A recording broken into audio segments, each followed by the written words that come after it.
Hi friends, இப்போ நாம் low பட்ஜெட்டில் KFC சிக்கன் எப்படி வீட்லேயே செய்து சாப்பிடலாம் அப்படிங்கிறத தான் செய்து காட்ட போகிறேன். இப்போ நம்ம கடைக்கு போனோன்னா ஒரு பீஸ் எப்படியும் 250 சொல்லுவாங்க. இங்கே நாம் 1 கிலோ கறியே 200க்கு தான் வாங்குகிறோம். ஸோ நிறைய இருக்கும். நம்ம மனசார எவ்வளோ வேணாலும் சாப்பிட்டுக்கலாம் லோ பட்ஜெட்டில். இப்போ வாங்க அதை எப்படி செய்யலாம் பார்க்கலாம். நான் அதுக்கு ஒரு 1/2 கிலோ சிக்கன் எடுத்துக்கிட்டேன். இப்படி பெரிய பெரிய பீஸை மட்டும் இந்த மாதிரி கீரல் போட்டுக்கிட்டேன். மற்றபடி எல்லாமே சின்ன சின்ன பீஸாக கட் பண்ணி வச்சுக்கிட்டேன். போன்லெஸ் தான் எடுத்துருக்குறேன்.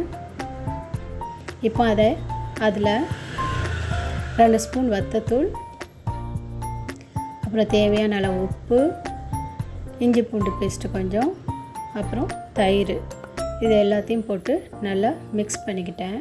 நம்ம சிக்கன் ஃப்ரைக்கு எப்படி செய்வோமோ அதே மாதிரி தான் இதையும் மிக்ஸ் பண்ணிக்கோங்க. அப்புறம் ஒரு அரை லெமனை அதில் புழிஞ்சு விட்டுக்கிட்டேன். இப்போ அதையும் நல்லா மிக்ஸ் பண்ணிக்கிட்டேன்.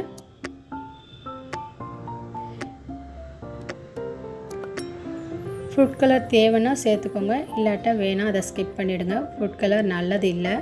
நான் கொஞ்சம் தான் இருந்துச்சு, சும்மா சேர்த்துக்கிட்டேன். இப்போ இதை அப்படியே ஒரு அரை மணி நேரமோ இல்லாட்டா நம்ம எப்போ பொரிக்கணுமோ அந்த டைம் எடுத்துக்கலாம். இப்போ நான் ஃப்ரிட்ஜில் வச்சுருந்தேன். இப்போ நான் பொரிக்கிற டைம் எடுத்துருக்கிறேன். பாருங்கள், அது நல்லா மசாலாலாம் நல்லா செட்டாக இருக்குது. இப்போ நம்ம எப்படி பொரிக்கலாம் அப்படிங்கிறத பார்க்கலாம். அதுக்கு நான் ஒரு 3 பிளேட் எடுத்துக்கிட்டேன். அதில் ஒரு பிளேட்டில் ப்ரெட் க்ரம்ஸை அதில் சேர்த்துக்கிட்டேன். இது கடைகளில் சூப்பர் மார்க்கெட்டில் கிடைக்கும். இல்லாட்டா நீங்கள் ரஸ்க்கை எடுத்து அதை மிக்சியில் கொருன்னு தூள் பண்ணி அதை சேர்த்துக்கோங்க. இல்லாட்டா லேஸ் பாக்கெட் கிடச்சிச்சின்னா அதையும் சேர்த்துக்கலாம். இது நான் சூப்பர் மார்க்கெட்டில் ப்ரெட் க்ரம்ஸ் வாங்கினேன், அதை சேர்த்துக்கிட்டேன். நல்லா முறுமுறுன்னு இருக்கும். அதை கொஞ்சம் அந்த பிளேட்டில் போட்டுக்கிட்டேன். இப்போ அதில் கார்ன்ஃப்ளவர் மாவு அதையும் அதில் சேர்த்துக்கிட்டேன். உங்கள்கிட்ட கார்ன்ஃப்ளவர் இல்லைன்னா மைதா மாவு அந்த மாதிரி எதுவும் சேர்த்துக்கோங்க. ஓகேங்களா? இது அளவுலாம் இல்லை, நமக்கு தேவையான அளவு போட்டுக்கிடலாம். இப்போ அதையும் மிக்ஸ் பண்ணிவிட்டு அதில் சால்ட்டும் பெப்பரும் நான் அதில் சேர்த்துக்கிட்டேன். சால்ட்டு சேர்த்தாச்சு. அப்புறம் பெப்பரும் அதில் சேர்த்துக்கிட்டேன். இப்போ அதை எல்லாத்தையும் நல்லா மிக்ஸ் பண்ணிக்கலாம்.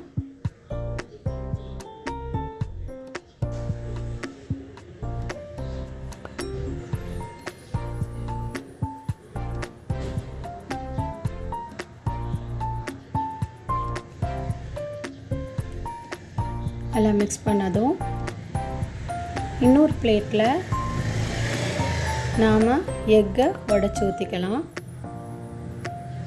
ஒரு 3 எக்கு ஃபஸ்ட்டு உடச்சி ஊற்றிக்கிட்டேன்.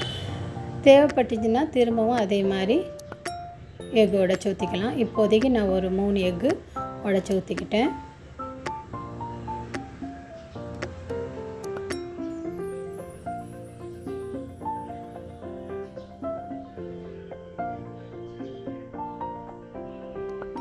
இப்போ இதையும் நல்லா பீட் பண்ணிவிட்டு, சும்மா ஒரு ஃபோக் வச்சு பீட் பண்ணாலே போதும்.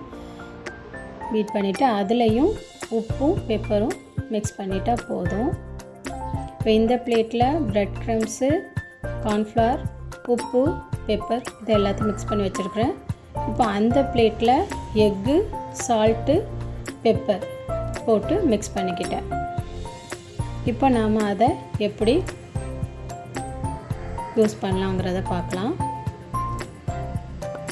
ஒரு பீஸ் சிக்கனை எடுத்துக்கிட்டேன். இப்போ அதை எக்கில் நல்லா முக்கிக்கிறேன். அப்புறம்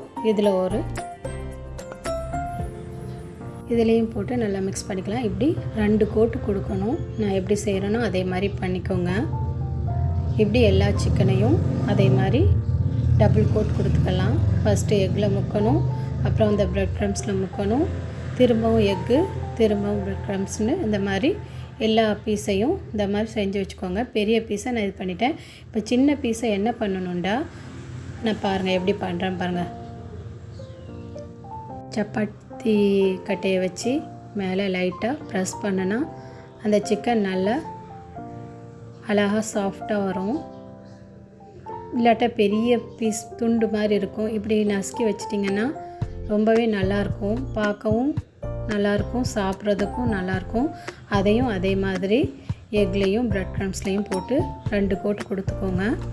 அவ்வளோதான். இனி இதை பொரித்து எடுத்துக்கலாம்.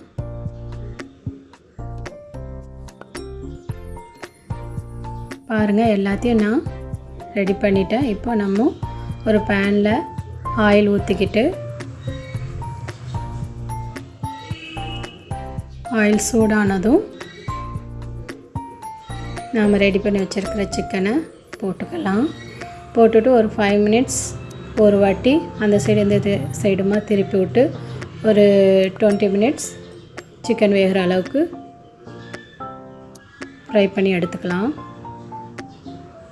நான் கிட்டே இருந்தனால ஹை ஃப்ளேமில் வச்சு தான் பொரித்து எடுத்தேன். நீங்கள் லோ ஃப்ளேமில் வைக்கிறத விட ஒரு மீடியம் ஃப்ளேமில் வச்சா சிக்கன் நல்லா சூப்பராக ரெடி ஆயிரும். பாருங்கள், நல்லா அழகாக முறுமுறுன்னு சிக்கன் ரெடி ஆகிட்டு இருக்குது.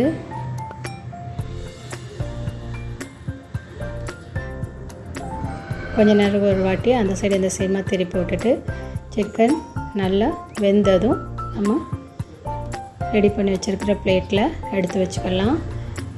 இதை கெச்சப் வச்சு சாப்பிட்டிங்கன்னா செமையாக இருக்கும். பிள்ளைங்க ரொம்ப விரும்பியே சாப்பிடுவாங்க. இது என் சன் இன்றைக்கி சிக்கன் வேணும் அப்படின்னு கேட்டதுனால நான் ரெடி பண்ணேன். அதை உங்களுக்கும் ஷேர் பண்ணலான்ட்டு வீடியோவை போட்டிருக்கிறேன். நீங்களும் இதே மாதிரி ட்ரை பண்ணுங்கள். லோ பட்ஜெட்டில் நிறைய சாப்பிடலாம். ஆமாம், ரொம்பவே டேஸ்ட்டாக இருந்துச்சு. நீங்களும் ட்ரை பண்ணிவிட்டு லைக் அண்ட் கமெண்ட்ஸ் கொடுங்க. மறக்காமல் என்னுடைய சேனலை சப்போர்ட் பண்ணுங்கள். மீதி இருக்கிற சிக்கனையும் நான் இதை மாதிரி பொரித்து எடுத்துக்கிட்டேன். இப்போ அதை தான் காட்டுறேன். பிள்ளைங்க உண்மையிலேயே ரொம்பவே ரசித்து சாப்பிட்டாங்க. நீங்களும் உங்கள் பிள்ளைங்களுக்கு இதே மாதிரி செஞ்சு கொடுங்க, ரொம்ப நல்லாயிருக்கும். என்னுடைய சேனலில் நிறைய வீடியோ, கேட்ஸ் வீடியோ, குக்கிங் வீடியோலாம் போட்டிருக்கிறேன். பார்த்து அதுக்கு சப்போர்ட் பண்ணுங்கள். தேங்க்ஸ் ஃபார் வாட்சிங்.